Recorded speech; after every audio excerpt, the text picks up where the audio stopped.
She had 5 mansions, 3 Oscars, and 20 million followers. Then she married a janitor for a documentary and learned the most painful lesson of her life. Some roles aren't meant to be played.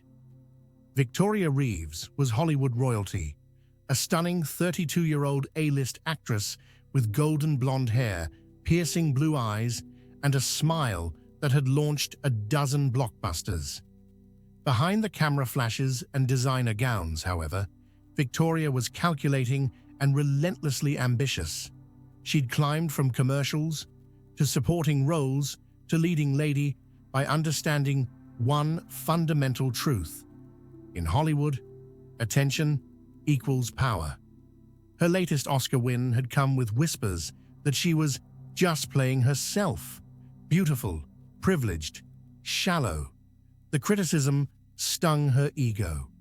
Victoria needed something dramatic to prove her range and silence the critics. Raymond Diaz swept the floors at Westlake Studios, the same lot where Victoria filmed her hit streaming series. At 35, his weathered hands and stooped shoulders told the story of a man who'd spent his life in service to others. His faded uniform hung loose on his thin frame, but his warm brown eyes held a quiet dignity that seemed out of place in an industry built on appearances. A first-generation immigrant, Raymond worked 16-hour days between the studio and a hospital janitorial job to send money back to his aging parents in Mexico. He lived in a 1-bedroom apartment in East Los Angeles, took the bus for 2 hours each way to work, and found joy in the simplest pleasures: a home-cooked meal, a borrowed book, or the few minutes of sunset he caught between shifts. Their worlds could not have been further apart. Victoria wouldn't normally notice Raymond, the invisible man who emptied her trash and cleaned her dressing room. She passed by him daily without a second glance, trailing assistants and agents in her designer wake. Raymond, meanwhile, recognized every star at the studio, but kept his eyes down, knowing his role in their universe. The idea came during a meeting with Victoria's publicist, manager, and agent. Her documentary production company needed a breakthrough project, something socially relevant that would cement her status as a serious filmmaker.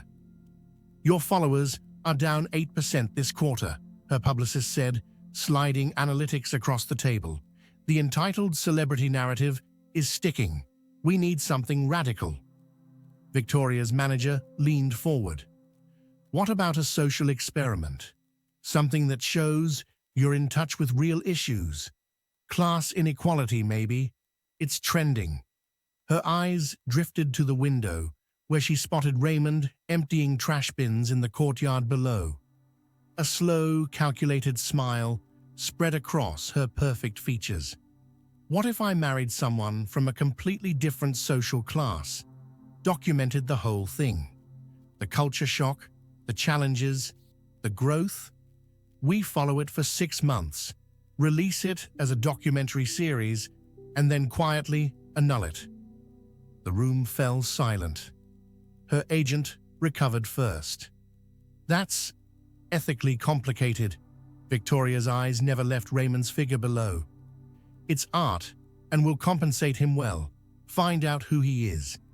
Victoria orchestrated their chance meeting in the studio commissary. She deliberately spilled her coffee, creating an opportunity for Raymond to help clean it up. She thanked him with a dazzling smile and insisted on buying him lunch as a thank you. Confused but polite, Raymond accepted. Over the following weeks, Victoria launched a careful campaign of attention. She learned his schedule and, accidentally on purpose, crossed his path. She asked about his life, feigning deep interest in his immigrant story, his family struggles, his modest dreams. The cameras, which she claimed were for a day-in-my-life project, captured his initial shyness, giving way to cautious friendship. "I've never met anyone like you," she told him one evening, her voice perfectly calibrated for sincerity. "You see the world so differently than anyone in my circles." The documentary team captured his blush. For Raymond, the attention was both bewildering and intoxicating. Victoria Reeves, whose face he'd seen on billboards and magazine covers, somehow found him interesting. Against his better judgment, he began to fall for her carefully constructed performance. 2 months into her project, Victoria proposed. A scene meticulously planned for maximum emotional impact. She'd arranged for it to happen at the janitor's break room, surrounded by Raymond's stunned co-workers. "I want to break down the barriers between us," she declared, cameras rolling discreetly from the hallway. "I want to show the world that love transcends class and status. Marry me, Raymond." His co-workers urged him on. This was a once-in-a-lifetime opportunity, a fairy tale. Overwhelmed and genuinely in love, Raymond said yes. What the cameras didn't capture, Victoria's phone call to her agent immediately after. "We got it. Schedule the ceremony for next month. And draw up the annulment papers. We'll need them in 6 months." The wedding was intimate by Hollywood standards. Only 200 guests at her Malibu estate. Entertainment blogs exploded with the news. Actress weds janitor in class-defying romance. Victoria made sure the candid photographs highlighted the contrast between them. Her couture gown, alongside his rented tux, her celebrity friends beside his working-class family. The documentary footage captured it all, including the moment she introduced him to her A-list circle as my experiment in authentic living. Raymond didn't hear that part.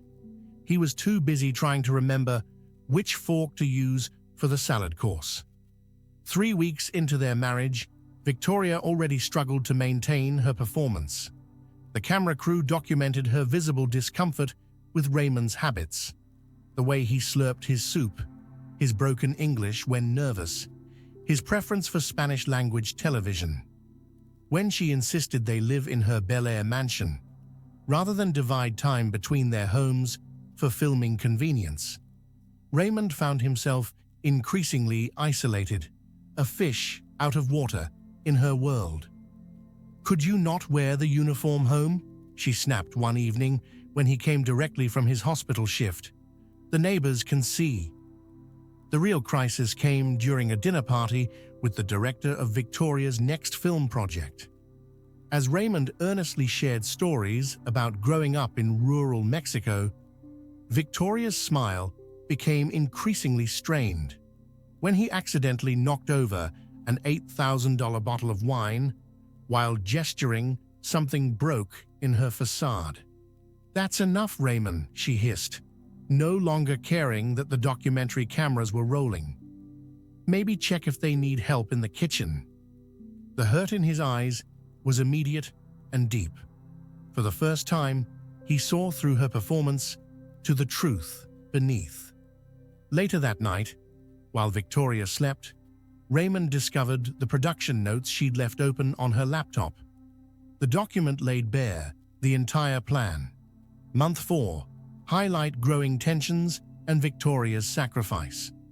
Month 6, emotional but amicable separation, emphasizing the unbridgeable cultural divide despite their efforts.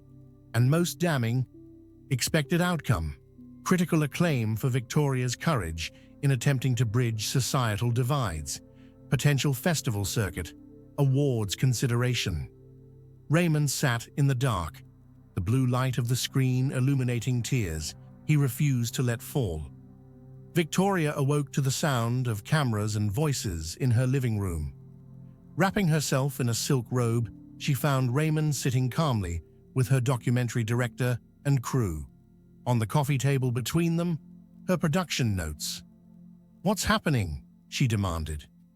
Raymond looked at her with new eyes, clear, dignified, and completely devoid of the adoration she'd cultivated. "I was just explaining to your crew that I'd like to speak on camera for the documentary." The director looked uncomfortable.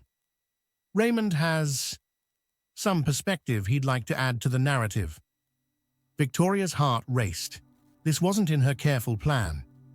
We can discuss this privately, Raymond. No, he said simply. I think your audience deserves the full story. When she tried to call a halt to filming, the director, sensing a more compelling narrative than they'd planned, kept the cameras rolling. I came to this country with nothing, Raymond began, his voice steady. But I brought with me something money can't buy: dignity. I clean your studios and your hospital rooms not because I'm less than you, but because I believe all honest work has value. I believed you saw that in me. Victoria's face drained of color as he continued. I may not know which fork to use or how to pronounce the names of your designer friends, but I know how to love, honestly. That's something your money and fame hasn't taught you. He stood, placing his simple gold wedding band on the table. You wanted to show the world that love transcends class. You failed, Victoria, not because I wasn't good enough for your world, but because you weren't genuine enough for mine. As he walked out, the cameras captured what Victoria never expected to document: her own stunned face, for once without a performance, showing the raw truth of who she really was. The footage Raymond shot that morning never made it into Victoria's documentary. Her team buried it, paid him a settlement with a non-disclosure agreement, and proceeded with a carefully crafted narrative about irreconcilable differences and mutual decision to part ways. But 3 months later, at the prestigious Sundance Film Festival, Victoria sat in stunned silence as her social experiment documentary was overshadowed by an unexpected entry: The Invisible Man. The film, directed by an up-and-coming Mexican-American filmmaker who happened to be Raymond's cousin, featured interviews with dozens of service workers from Victoria's Hollywood circle, housekeepers, gardeners, drivers, and fellow janitors who had witnessed the entire relationship unfold. They shared the behind-the-scenes reality of her experiment, including moments when she thought no one important was watching. Most powerfully, it included Raymond's own journey, not as a victim, but as someone who found his voice. The film ended with him starting community college courses in filmmaking, funded by his settlement money. The Invisible Man won the Grand Jury Prize. Victoria's documentary was pulled from distribution. 1 year later, Victoria's star had faded considerably. Without the constant attention she craved, her performances grew desperate and overreaching. Critics who had once praised her now found her acting inauthentic and trying too hard. Meanwhile, Raymond Diaz became a sought-after production assistant, known for treating everyone on set, from stars to fellow janitors, with the same quiet respect. The wedding ring he'd returned to Victoria now hung on a simple chain around his neck, not as a reminder of heartbreak, but of his own worth that no one could diminish. At an industry event they both attended, Victoria approached him, away from prying eyes. "You destroyed everything I built," she whispered. Raymond shook his head gently. "No, Victoria, you just cast yourself in the wrong role. You were never the hero of this story. Some people spend their lives seeking the spotlight, only to discover they can't bear what it reveals. True character isn't found in how we treat those we want to impress, but in how we treat those we believe can offer us nothing in return." If you like that story, please subscribe to get new stories for your relaxing time. Thank you, and until next time.